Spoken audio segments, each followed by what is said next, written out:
I think it's the knowing generally that St. Luke's is a place where all are welcome, even me, and the willingness of people to share their experience with me, their greeting, their heartfelt greeting, knowing that they really are happy to see me here. Well, I love when I look around the church as we're all gathered for Sunday service, and I can look at each person and see something beautiful about them or something they've done for me or that I've seen them do for someone else. And there's just this real sense of we're all here because we want to be. We may not agree on everything, but we're here because we want to be and that we really love each other. People. You have a lot of people that I believe, even though we live 45 minutes from here, we picked up a phone and called anybody. They drop what they're doing and be there. It's a support system as much as anything. We started coming to St. Luke's in 1994, and from that very beginning, our first visit, we were included in and made to feel welcome. And I think one of the assets of St. Luke's is that they're open arms and their unconditional welcome to whomever may walk through the door. And one of the primary ways for me that is shown is that all are invited to partake of the Holy Eucharist, no matter what background you're from. Everybody is invited to the Lord's table at St. Luke's. Before we were married, we went together to visit other churches, and as soon as I visited this one with Gigi, well, I knew this was the one that I would like. So coming up on Thanksgiving Day, we would have been married 56 years, and we've been at St. Luke's most of the Sundays. I have been a member of St. Luke's all my life, and I've known people from 1968 when I was christened here, and then moved back a few years ago. So there are people that have known me my entire life that I still see here on Sundays, and new best friends I've made just in the past few years. So, knowing my name, knowing who my parents are and who, my children are, I mean, they've been with me through thick and thin. So, just knowing I have a place to come here and people know what I've been through and have seen me in good and bad, that's what I love about St. Luke's. From my perspective, I think what St. Luke's and the Episcopal Church as a whole can do is be a beacon of inclusion. And to use the word I'm not very fond of using, tolerance as well. We're what I would call theologically a big tent church. All are welcome at Christ's table. And so for me personally, that's the primary way we reach out to the community, is that any individual who perhaps feels that other churches are less welcoming to them, we can offer them a home. Well, this is how I feel about my church. When I just look around, I can just see faces that make me feel like I'm in heaven or something.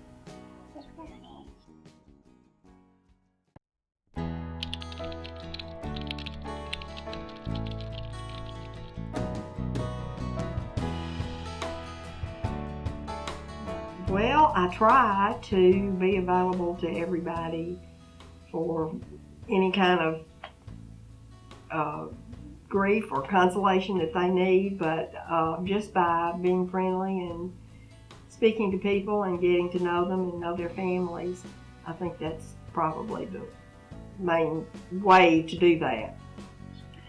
I love roaming around during the passing of peace and seeking out somebody that I haven't greeted yet and try to pass on the same welcome that I got. That's what really hooked me into this place, was the welcome during the service.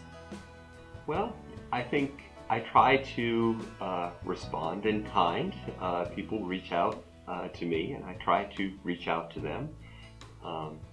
And I do think it's very important to try to be there for other people, both to celebrate with them when their life is good, and to help be uplifting when things aren't going so well.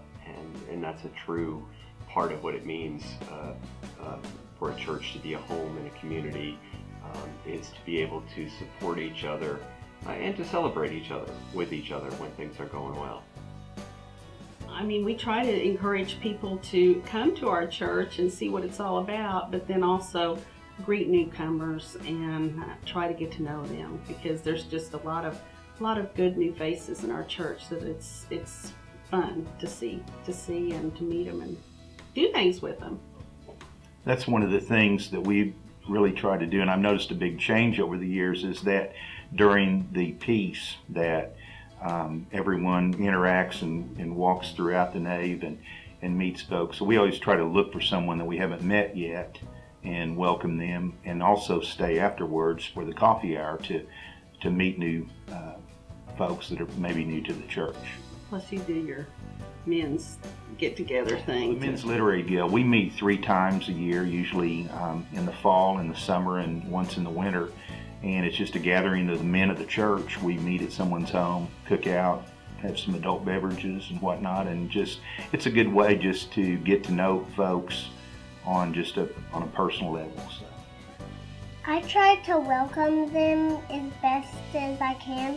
I try to show them the place, teach them as much as I can about God and the ways that we do things here. Do you give hugs, Joya? Yeah.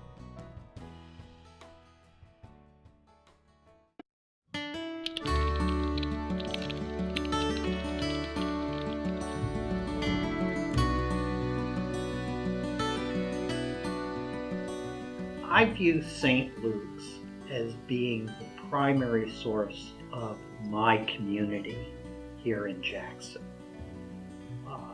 One of the first times that the first time when I moved here 13 years ago, the first time that I ran into someone that I knew in the store, it was a member of St. Luke's that I'd seen here at worship. And it gave me a little thrill, because I thought, I'm beginning to fit in here in Jackson. Yeah, of course, I have a 8-year-old daughter, and a lot of the churches we went to, basically it's okay for a woman to teach Sunday school, but not to be a leader of the church. It's okay for them to, cook and do everything in the background, but not take on a more of a role or leadership role. And I didn't feel like I could raise a daughter to say, you can do anything you want to do in life except at church. So that was one of the big things that drove us to Episcopal Church also. It's a real comfortable feeling, and you feel like that you're in a place of worship. That we got a beautiful church, and inside and out, and I think it affects you. And we don't feel good the rest of the week if we miss one. Not being a huge church where there are people that I maybe have not ever met, I like to try to, shake a hand at the passing of the peace and get to know someone that I don't know well, finding out a little bit about them. I've taught Sunday school, so I know a lot of the children here in the church. I think really just a smile and getting out there and asking how you're doing, that's what I get out of it, and I hope to give that back as well. I came from a very small church, so a lot of people worry about the numbers here, worry about the fact that we don't have tons and tons of children. But I say it doesn't really matter about the numbers, because when you come to church, you should feel like it is a part of your family, and the church is family from 0 to 92 and above. So I like the idea that the children here interact with all the people here. We're trying to get to know all the people, so the children do know who the people are in church on Sunday morning they're sitting with. That's part of being a family. And so yes, I think the children are very accepted here. I loved it when they did the Easter service last year, and we did the hallelujah praise, and everybody's up and down. That was a little bit edgy there, but it worked. So yeah, I think they feel like it's okay to be a child, it's okay to be loud, it's okay to ask questions, and they feel very loved. Definitely a spiritual home and a place to go when you need comfort and when you need sustenance. Yes, it's always been there for me, and I've always felt very, very blessed to be a part of St. Luke's. You know, Jesus didn't establish an institutional church. He formed circles of friends. And I think one of the ways that St. Luke's continues that tradition is to keep that circle open and to make everybody feel like they're inside the circle and not outside the circle. And I think that is what community is about. And indeed, that's what the word communion means, is community. St. Luke's is the first place I sought out when I moved to Jackson several years ago. And I immediately began making friends here, relationships here. And regardless of everything that's happened in my life, this has been my home base. This has been a group of people that I can relate to and that I love and that love me back.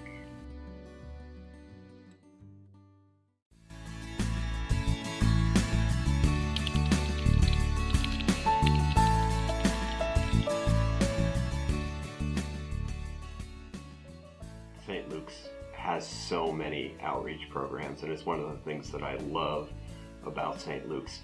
It's so important as a Christian organization to reach out to help people. But I feel like the Christian message is to be selfless, not selfish. And so community outreach is the way that we do that. Going to RIFA to serve, I always take the opportunity to go to RIFA and help serve. And I've done it with my wife, I've done it with my daughter, I've done it with my friends, and it's a wonderful experience to go and help out. I love the peanut butter and jelly month. That was very fun. Tommy's got a very engaging way of getting people to become interested in RIFA and to contribute to that cause. So that's a big thing. I was also touched by the story of I believe it was a couple that were stranded at the bus station and were taken in and helped along in their journey. That's church. There is an ongoing drive to collect food and supplies for RIFA, for the Regional Interfaith Association, to provide food and meals for people who need them. And September was peanut butter and jelly month. What a simple thing. Grab a jar of peanut butter and jelly and bring it to church.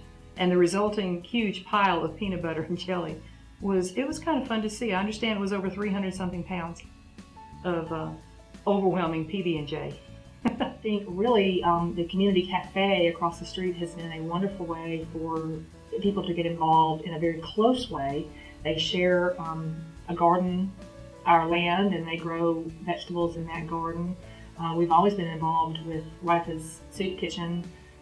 Blessing of the animals is another fun way that we get people that may not go to St. Luke's to bring their pets and give them a blessing. One of the things that St. Luke's has been noted for has been their presence in the downtown community. We have been, a lot of churches have abandoned the downtown area and built churches outside of toward North Jackson and whatnot.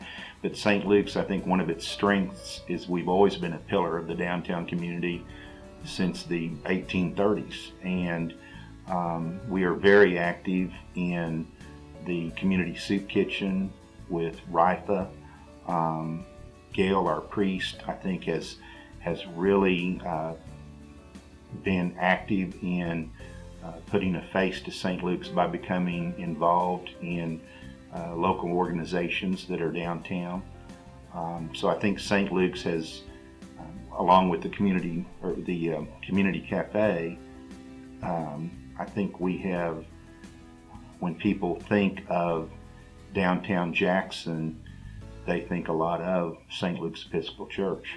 I agree. There's just so many organizations that I feel like that we that we do help through not just monies that we give, but also our volunteers. A lot of our St. Luke's members are steadfast volunteers in many of these organizations that help people in need in Jackson.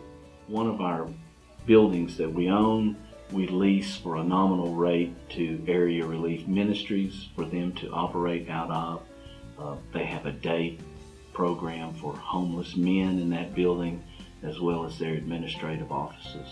And they serve a large community of people in need here in Jackson. And we support RIFA and the Community Soup Kitchen. One of our former rectors was instrumental in starting the soup kitchen in Jackson some 35 years ago. I love the outreach that we do. I love the hot sauce. I love the things that we do for RIFA, and that's important. It's not just a kind of a byproduct. And I tell people all the time that I feel like St. Luke's does a good job of ministering to the community, not just talking about it. I don't know that I give a ton of good examples about that, but we've had things here at the Benefit Community Cafe. We seem to be doers versus just, here, we'll give you some things. And I like the fact that the people are involved in the doing.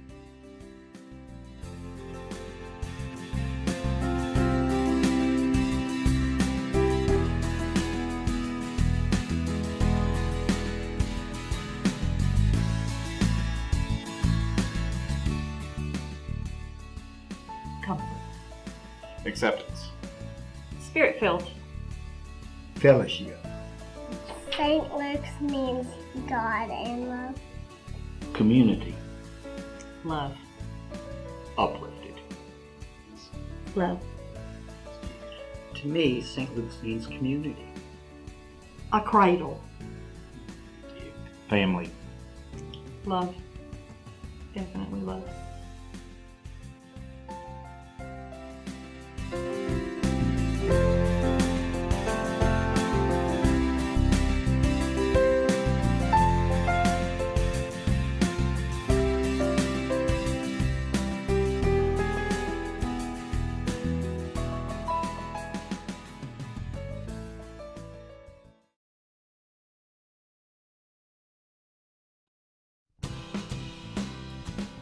Alrighty. To start with. I'm so sorry.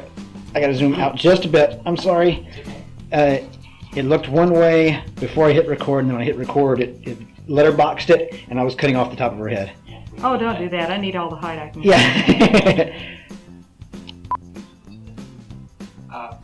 As an individual here at St. Luke's, how do you show love to others? How do you do that?